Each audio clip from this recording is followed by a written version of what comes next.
Alice Go, mga sangkay, makakalaya na nga ba?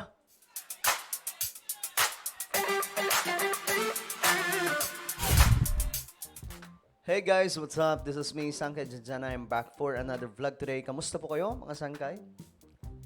At ito, pag-usapan po natin itong patungkol po kay Alice Go sa pong may matinding ginawa sa Pilipinas. Sabi nga po, mga sangkay, sa mga lumalabas na report tungkol sa kanya, si Go or si Go Waping ay isa pong spy na itinanim sa Pilipinas nitong China.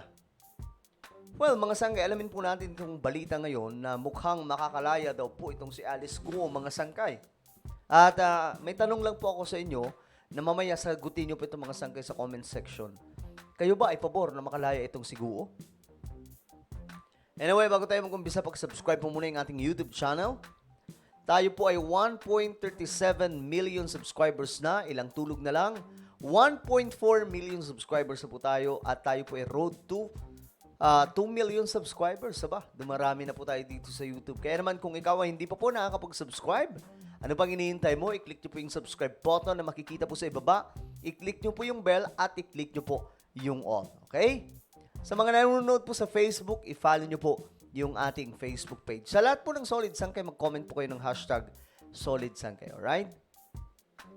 Ngayon ito nga mga sangkay, Go Waping, makakalaya na nga ba mga sangkay? Ayon kasi dito, resolusyon sa petition for bail ni Alice Go inaasahang lalabas anong mga araw. So, tignan po natin ang balitang ito.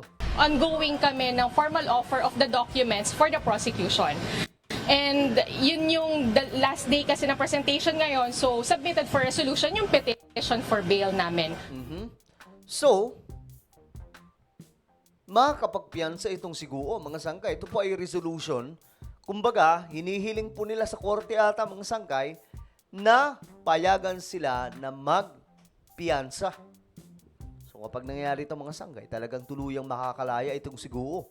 Submitted for resolution na ang petition for bail o paghahain ng piyansa ni Dismiss Bamban Mayor Alice Go para sa kasong qualified human trafficking. Ayon kay Attorney Nicole Hamilla, legal counsel ni Go, huling araw na ngayon ng presentasyon ng ebidensya ng prosekusyon para tutulan ang kanilang petisyon. Okay, so pwede palang tutulan ito mga sangkay, no? Kumbaga haharangin itong petition nila na makapagpiyansa. Kung ako ang tatanungin mga sangkay, wag po talaga eh. Kasi malinaw po sa ebidensya o sa witness na nasa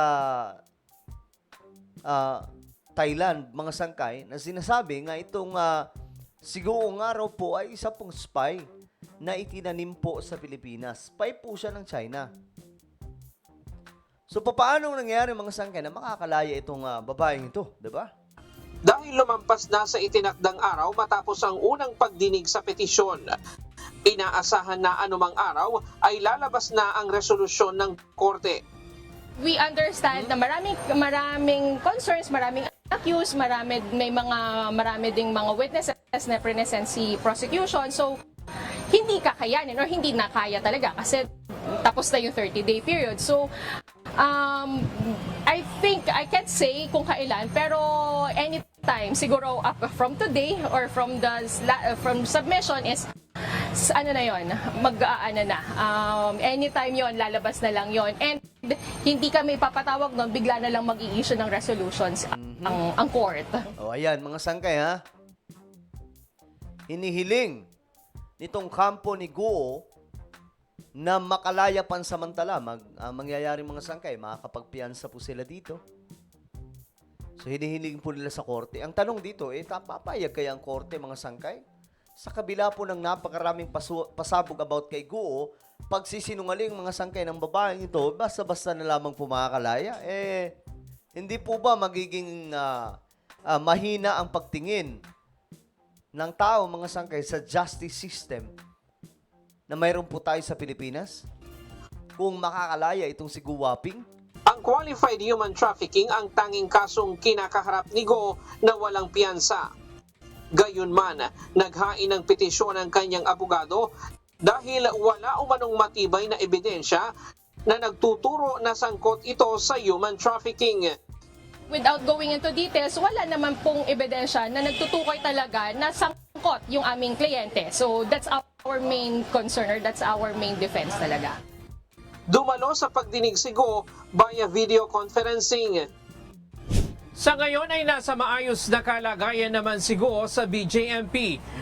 Nasa maayos na kalagayan pala. Bakit kinakailangan pang hilingin na makalaya? Well, mga sangkay, karapatan po nila yan na humiling ng kalayaan na pansamantala, makapagpiyansa mga sangkay. Pero, depende po yan sa korte kung ano po ang kanila magiging desisyon. Kung halimbawa, papayagan ba nilang makalaya itong si Guo sa kabila po ng mga nadiskubre po tungkol sa kanya? Di ba nga po yung isa po sa mga spy, itinuro nga po, kasama po siya sa listahan ng napakaraming spy na itinanim ng China sa iba't ibang mga bansa. Including our country, mga sangkay. So, kung akong tatanungin, wag na talaga. Wag sana makapagpiyansa mga sangkay. Kasi, kapag nasa labas siya, mas makakagalaw na naman siya. Di ba? Pwede na naman niyang gawin ang kahit anong na gusto niya mga sangkay para lamang po ipagpatuloy itong kanyang mga kalokohan. No? Mamaya, mga sangkay, makatakas na naman po ito, di ba? Bagamat nagkakaroon lang ito ng ubo dahil sa panahon. Ngunit nangangamba pa rin ito na manatili siya sa kulungan ngayong holiday season. Nag-worry kasi syempre Parang gusto pang mag-Christmas no? Sa labas ng selda niya. September siya na-detain, so that's October, November, December. So 3 months. Tapos of course magpapasko. So yung feeling na detain siya or may possibility na madetain Hindi naman nagpapasko ang China eh. Di ba? Mga Chinese, di naman nagpapasko yan.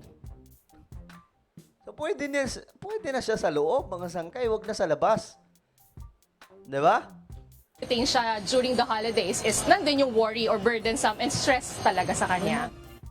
Ryan Lacanlale, Okay, mga sangkay. So, ayan. Ang tanong dito, kayo ba ay pabor, mga sangkay, na itong si Go Waping makalaya, pansamantala, makapagpiyansa, mga sangkay? Anong sa tingin nyo? I-comment nyo po sa ibaba ang inyong mga opinion. At alam nyo, mga sangkay, meron po tayong isa pa palang YouTube channel. Ito po ay Sangkay Revelation. Dito maganda yung content natin, mga sangkay, patungkol po sa mga nangyayari sa ating mundo. Ayan, katulad na lamang po ng mga propesya sa Biblia, dito po natin ina-upload yan. Yung mga Bible prophecy na saktong nagaganap sa ating panahon, dito po natin ina-upload sa Sangkay Revelation. Kaya naman hanapin niyo po ito sa YouTube. Kapag nakita niyo na, i-click niyo po yung subscribe, i-click ang bell, at i-click niyo po yung all. So ako na po yung magpapaalam. Mag-iingat pong lahat. God bless everyone.